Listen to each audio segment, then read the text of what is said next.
This week, The Rock's odds for becoming the next US president have surged. Lil Nas X has been arrested and hospitalized. There are rumors that Elon Musk may be returning to Maga. Somebody in California tested positive for the plague. Kim Jong-un is calling for rapid nuclear expansion. And Donald Trump is now painting the border wall black.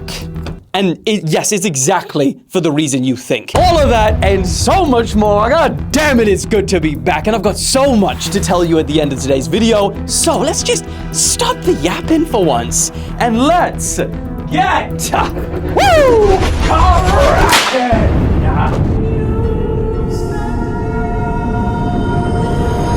Okay, let's kick today off with a pretty interesting one, to say the least. Could Dwayne "The Rock" Johnson actually become the next US president? Well, that's actually what a lot of people are talking about this week, because his odds of becoming the Democrats' presidential nominee have surged on Polymarket, even above Michelle Obama and Tim Walz. Now, realistically, when you actually look at it, it's only still around 2 to 3%, and Governor of California Gavin Newsom and AOC are the top two front runners, and it's much greater than 2 or 3% for them. But the crazy part is that he is up there despite never even saying officially that he is running. He has, although, dropped hints. In 2022, a poll came out that says 46% of Americans would support his presidential run. He then revealed after that poll number, they all were like, holy shit. And so a bunch of political parties approached him to see if he would run for US president in 2024. They wanted to get on the winning side. In 2016, he told GQ, "I can't deny the thought of being a governor or president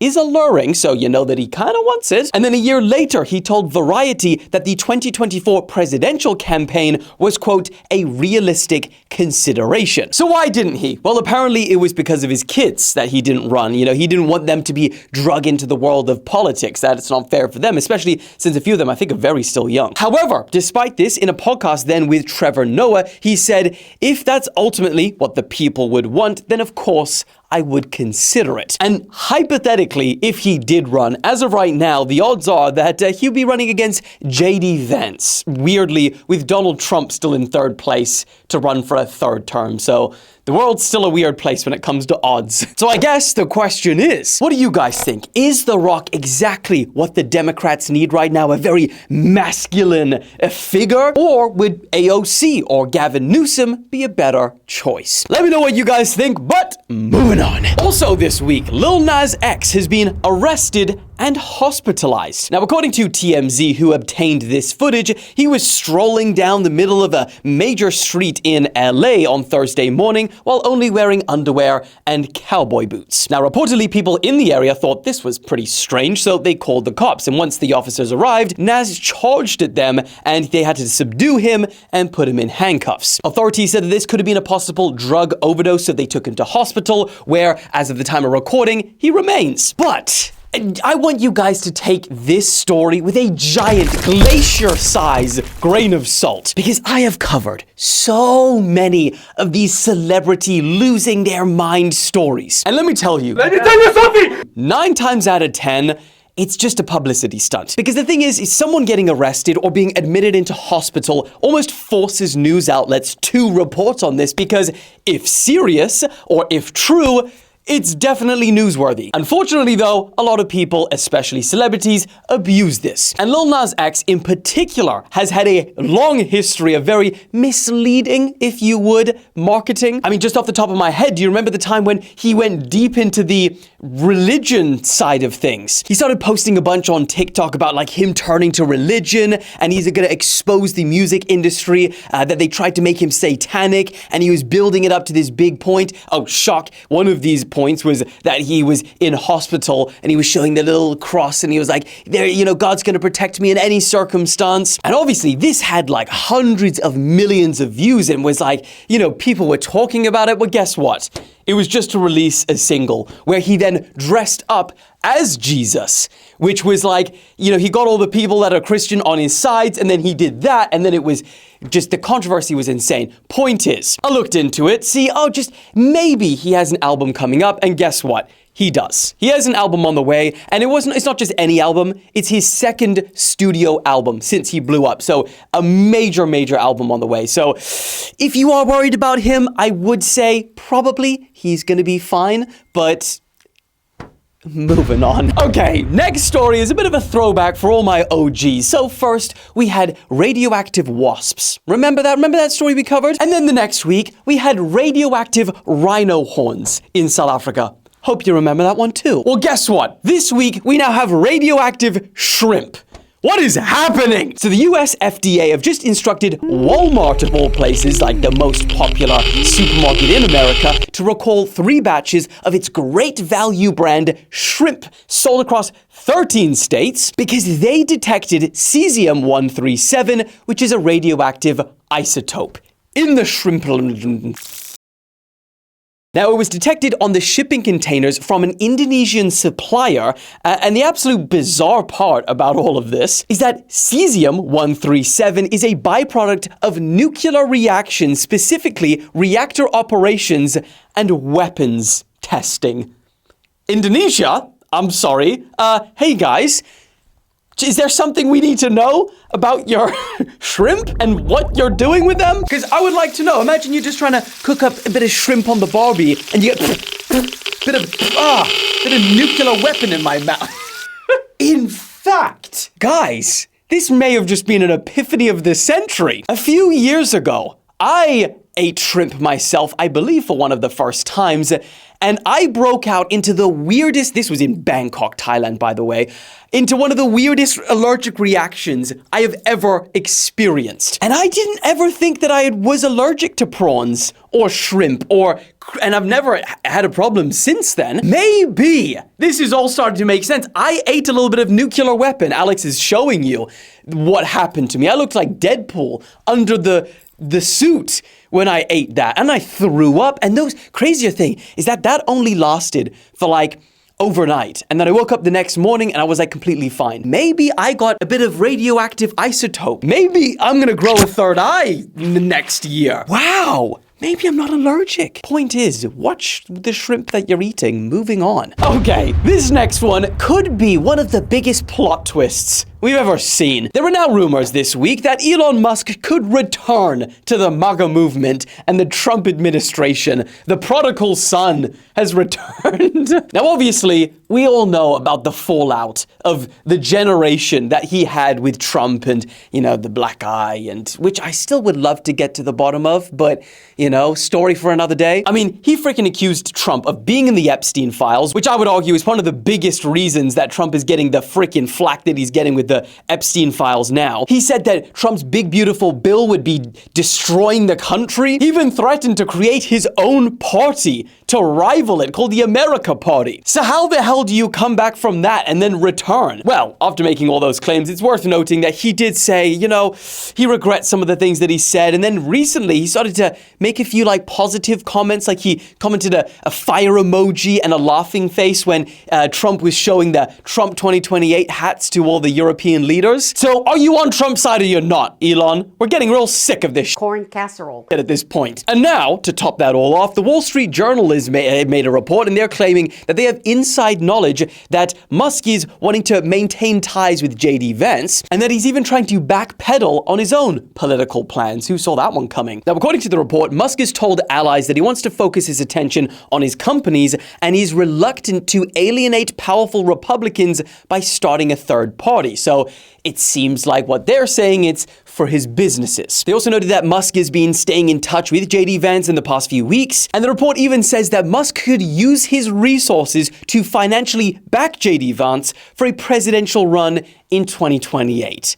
Here we go again. And apparently JD Vance has actually responded to a lot of this in an interview, saying that it would be a big mistake to break with, Trump and himself, and that he hopes that in the time of the midterms, he will come back into the fold. Bro, nothing makes sense this whole year. So currently, it's JD Vance and Elon Musk versus The Rock, for 2028. And instead of public votes, it's just gonna be a wrestling match to see whoever wins becomes president. We all know that Elon Musk has his finisher move already, the walrus. It's already writing itself. Logan Paul will probably be The Rock's tag team partner to face the other two. Prime will be the sponsor of the elections. Woo! We got a bizarre few years ahead of us, moving the hell on. Oh, talking about a bizarre future. A Chinese tech company have announced this week that they will roll out pregnant robots in 2026.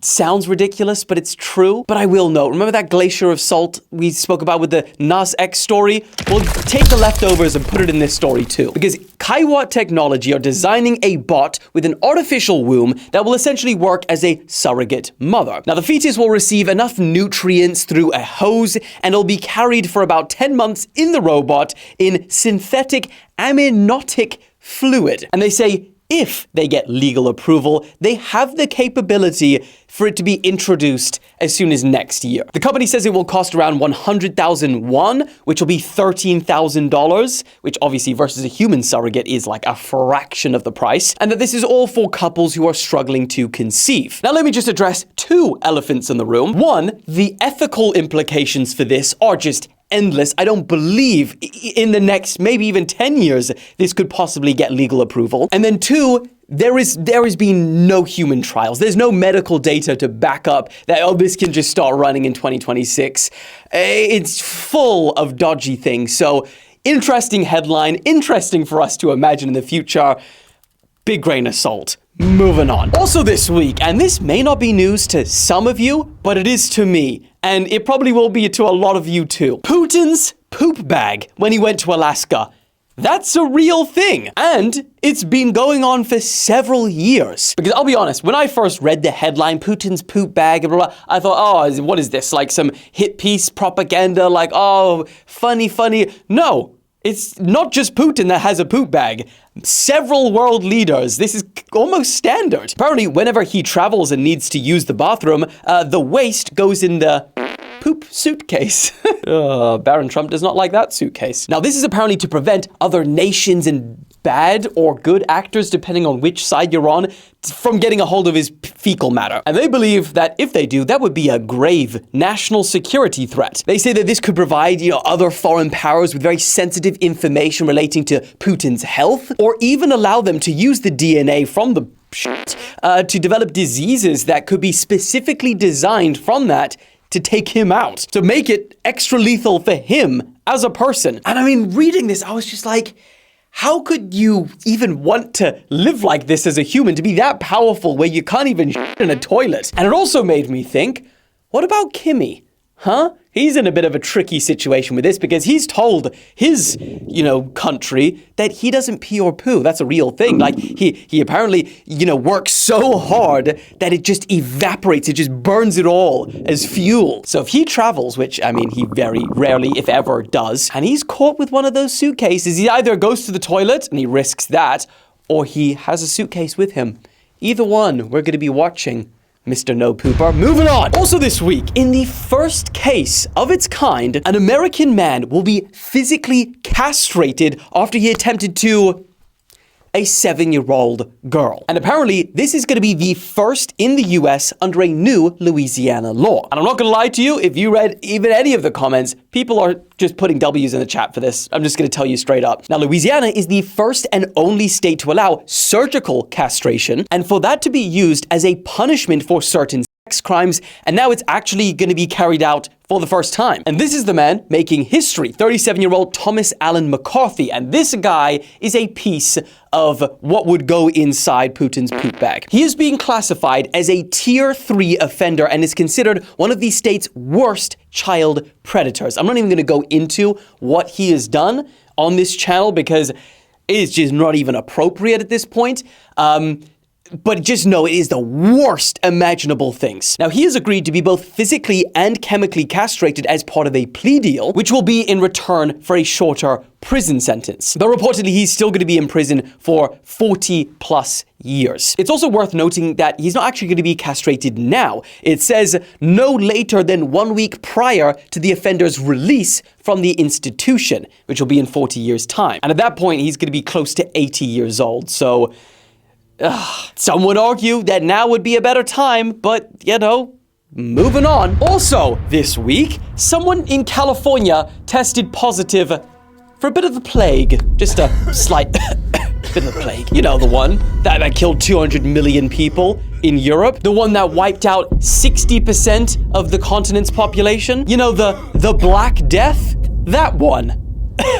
Plague. Now, this person contracted the disease after being bitten by an infected flea while camping near Lake Tahoe. And thankfully, according to reports, they are recovering at home and they are not being treated by one of these fucking madmen. Sorry for swearing. Beep! Craziest part, though, and I had no idea about this, is that apparently this is just one of several cases of the plague in... Bro, actually think about it for a second. Imagine, you know, when people come down with a cold and they're like, oh, I can't come into work today. I've got a, you know, man flu. Imagine you tell your work, oh, I can't come into work. I've got the plague. Bro. But the fact is that this is a real thing. Several cases in the US have the plague. That is I would actually like to catch the plague just to tell people I have the plague and it be 100% serious. That is wild. In fact, a man in Arizona recently died because of the plague not that long ago. El Dorado County's acting director of public health said plague is naturally present in many parts of California, including higher elevation areas of El Dorado County. So while yes, the plague does still technically exist, it's very rare, but also antibiotics is the main thing that we have now that has been a complete game changer. So I don't believe that this is even possible for it to become like it was back then, where it just whoosh, wipes us all out. We got antibiotics now. So I guess to all of you in the US watching this, watch out in case you get a bit of the plague. Just a light, take a bit of vitamin C, you're back at it. Moving on. Okay, talking about the Black Death, probably an appropriate new name for the Mexico-America border wall. Yeah. And that's because the US have started to paint that wall black. And you know why? Well, I think you can guess. It's essentially to make it hotter. You know, that area is burning hot, especially during the summer. So if anyone wants to get through, touch it, climb over it, singe your skin. Bro, I would love to know. It's such a high-ranking thing. Like, who comes up with the ideas when you're just sitting around, you're like, you know what we should do? We should just paint it black. Just as an extra deterrent. Sorry, I actually spoke too soon because Homeland Security Secretary General Kristi Noem said that it was Trump's idea and specifically at the request of the president. So Trump had the idea. Quote, he understands that in the hot temperatures down here, when something is painted black, it gets even warmer and it will make it harder for people to climb. Oh, and also a side note, the black will also prevent it from rusting. Oh, and let's not forget that they're also expanding this wall with about $46 billion allocated for the project. According to Homeland Security, about half a mile of this wall is going up each day along this, what will end up being a nearly 2,000-mile border. Wild. But moving on. Oh, and moving on to our seasonal whippings that keep this channel moving on. 3 sacrificial lambs. Thank you very much for your sacrifice and service. Well, let's do a nice little low one today, shall we? Let's get right down and dirty with the peasants on the lowest level. Peasant whippings today, actually. Not only do they sacrifice physically their pain, but also their ego. Look how low they are.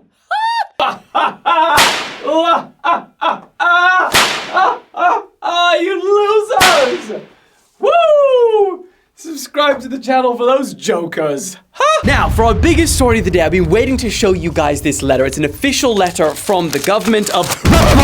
Also this week, Frank Caprio, aka the nicest judge in the world, aka the man competing for the nicest human in the world, has died, passed away at the age of 88. Now, his life needs no explanation or introduction or context. And as Alex rolls the clips of this tribute, since we will be copyrighted, I shall take the karaoke effects for you. Roll the clips, Alex. In the arms of the angel, fly away from here, from this dark, cold hotel. Okay, that's probably good enough. Point is, R.I.P. a true legend. Next. Also, nowhere is safe anymore. A crazy video went viral this week of two food vloggers, Patrick Blackwood and Nina Unrated?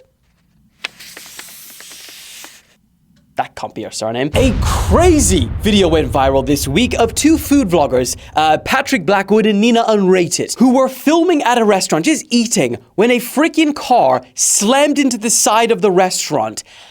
What are the freaking chances? I mean, I'm not gonna lie, the fact that they're safe is the main point, but this is now probably gonna be their most viral clip of eternity. Boom.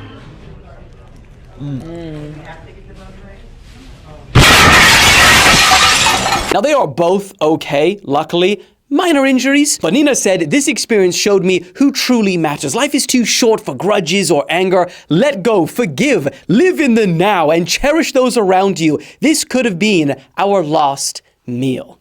Factorals. As for the person who actually smashed into it, they say that the driver told deputies that she thought she had the vehicle in park, but upon releasing her foot off the brake, it shot forward and you have video footage of next. Not a week goes by without some North Korea news, and now Kim Jong-un is calling for the rapid nuclear expansion. How much more can you expand by, Kimmy? Come on. You got a lot already. You only need one to do serious damage. And he's asking for this rapid expansion in response to the joint US-Korea military exercises, which he says is a sign of hostile intent. The US and South Korea say that they've been doing this for years, and that these are just defensive drills and precautionary. He doesn't believe a word they're saying. Oh, but not only that, because we also got a crazy report this week that North Korea have a secret undeclared missile base near the Chinese border, which, quote, may pose a threat to East Asia and the US. The report also indicates that the base has 6 to 9 nuclear-capable intercontinental ballistic missiles, and the study also claims that there are at least 15 to 20 more bases like this that they haven't declared. Soon the whole country is just going to be one giant missile, just